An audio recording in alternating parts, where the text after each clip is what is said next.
This is a student's first draft of a formal description of the painting titled Cupid, a Captive by Francois Boucher.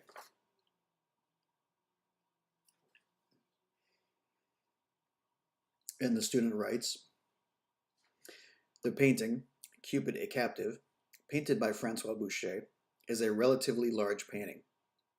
From top to bottom, it measures 164.5 centimeters in length, which is the equivalent to almost 5.5 feet.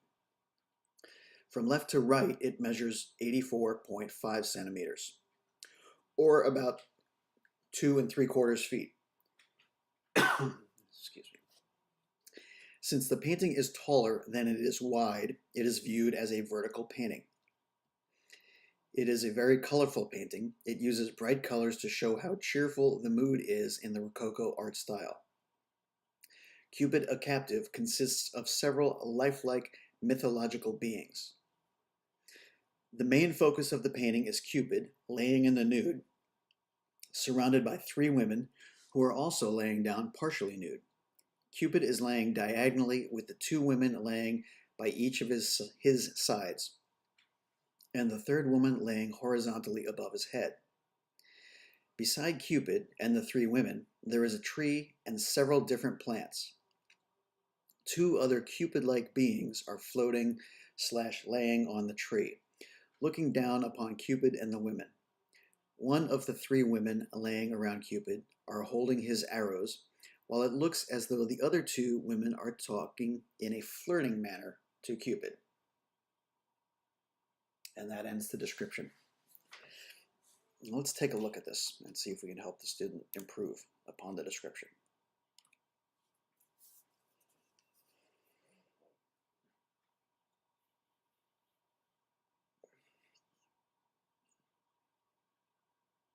Okay, the first few sentences describing the height of the vertical painting are good. And then when the student starts in with, it is a very colorful painting, it uses bright colors to show how cheerful the mood is in the Rococo art style. I would go on to give examples, just very literally list colors that are seen. List the blue, the green, the reds, even the ochres. And look at the flesh tone of each of the figures in the painting. They have a very pink quality to them.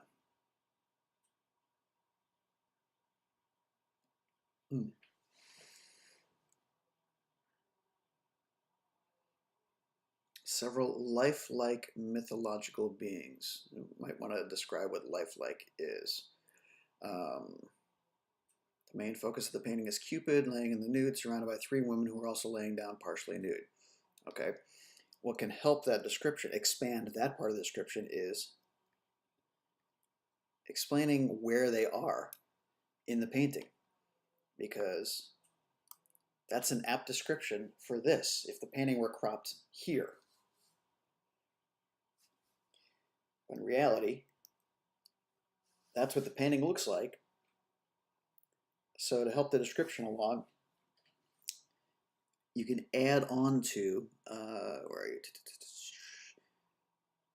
The painting is Cupid laying in the nude, surrounded by 3 women who were also laying down partially nude.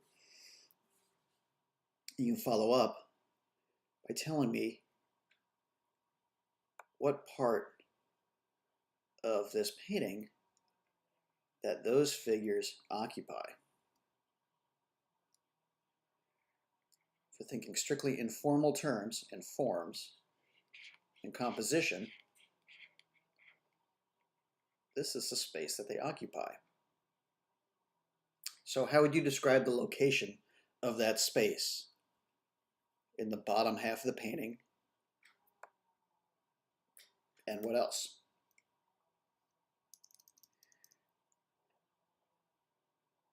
Look at the space that these figures in the top part occupy.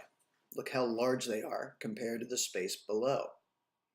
Okay, where are they located? You would say they are in the middle of the painting, in the upper, okay, fill in the blank. And you can do the same thing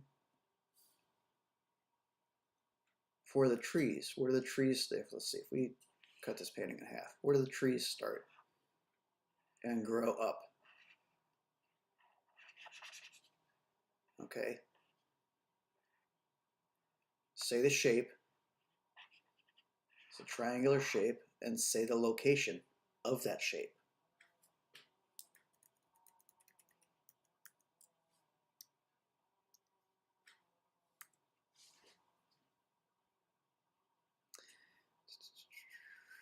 What else?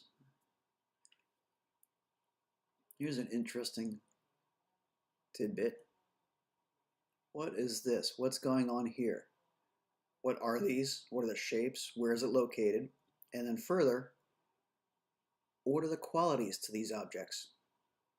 How is the paint applied? What color are they? Is there texture?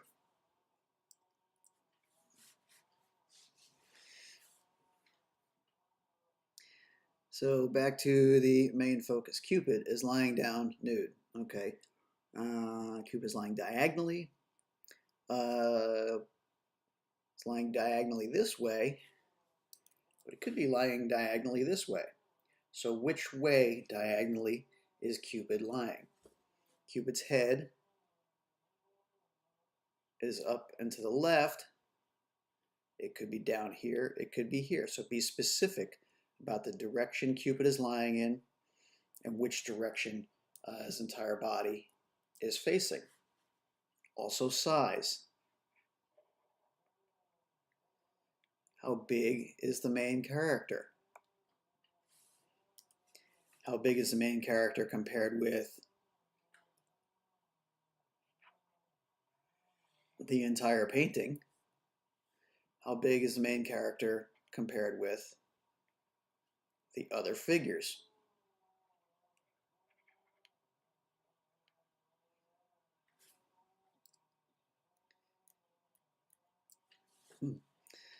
Also, which direction is each figure facing? Where is each character looking?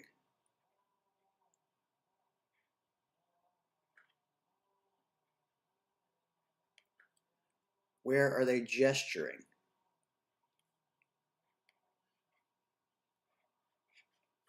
Okay, these guys are gesturing and looking, gesturing and looking, looking this way, looking that way. You get the idea.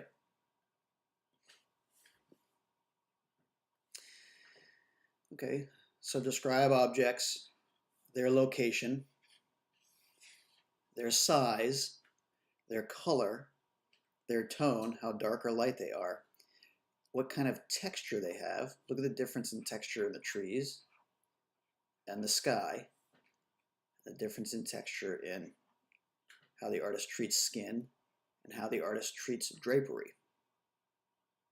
And that will give you plenty of things to do to expand the description. And it's also going to give some insight into the analysis that's made later on. And it gives you some insight to compare against other works of art.